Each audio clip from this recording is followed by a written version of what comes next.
Hello, everybody. Welcome back to another episode of The Hard Truth.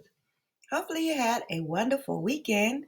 Okay, it's time to get back to business on our investigation of the Idaho 4 murders.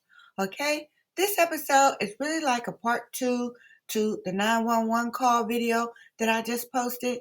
But come on inside and see what I have to say because I think this timeline they're giving us in the PCA is not right. Okay, so grab your coffee or a nice cup of tea as we begin our story.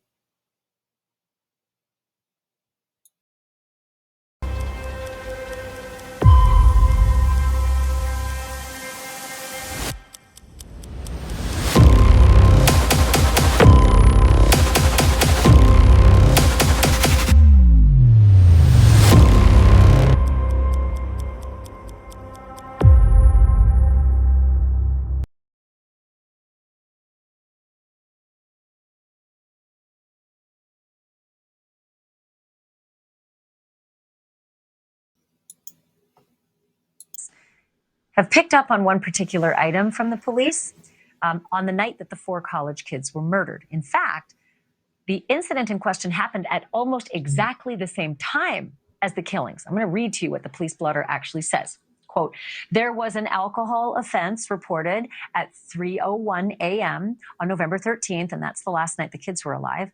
The location, a field on Taylor Avenue. You can see it there. Band. It's called Band Field. So that is not far from the Sigma Chi frat house where 2 of the victims, Xana Kernodle and Ethan Chapin, spent a lot of their...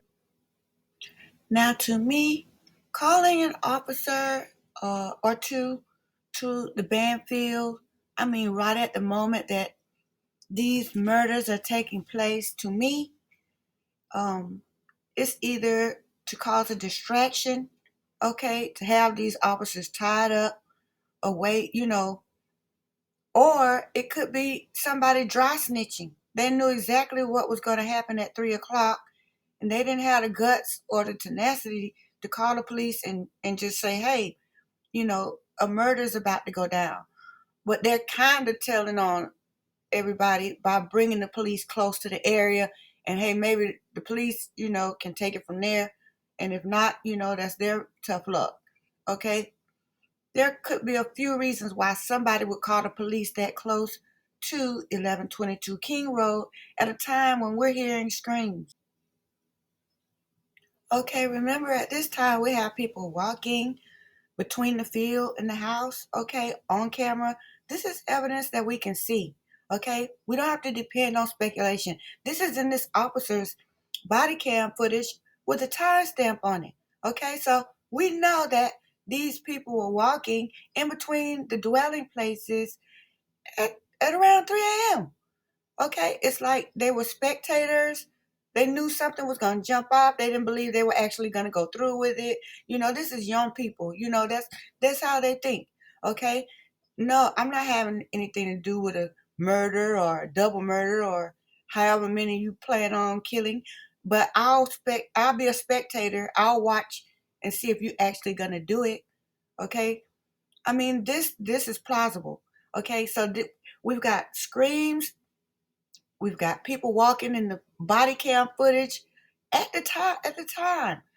We have so much evidence for between 250 and 315. We have so much evidence that that it happened at that time, and that the young people around the campus and that lived in that neighborhood, they knew it was going to happen.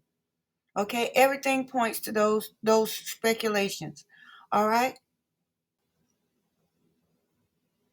The problem with all of this is that according to their own records in the PCA, the prosecution is saying Brian Kohlberger was still in Pullman at 2:53, insinuating that he was on his way to Moscow. But they placed him on camera in Pullman, which is where he was supposed to be at 3 o'clock in the morning. Okay, so that's a problem because Brian will still be on his way when all of this is happening. Okay, at 2:52, hey, hang up the phone. Okay, at 3 o'clock, you know, God only knows what was going on.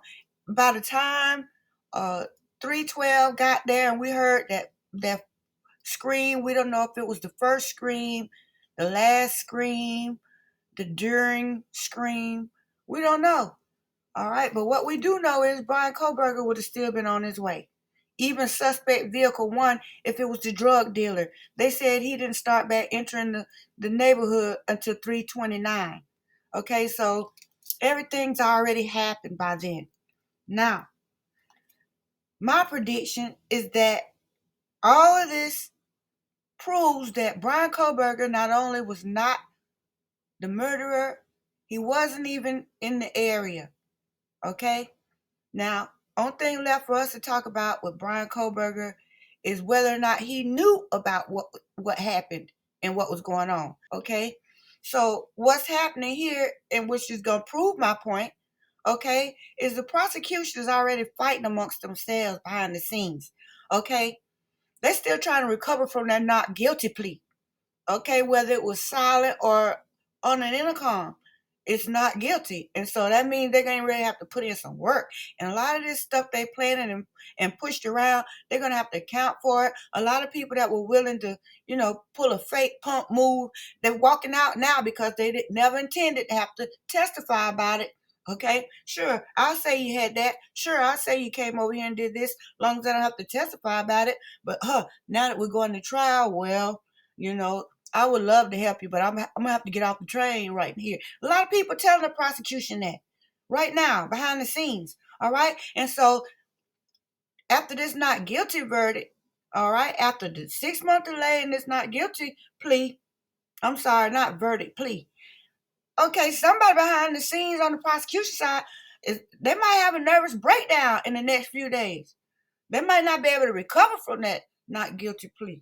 Okay, and we might even see another murder. I don't like to be the bearer of bad news, all right? But we might see a fresh murder in or around Moscow. Things are getting pretty pressurized in the pressure cooker.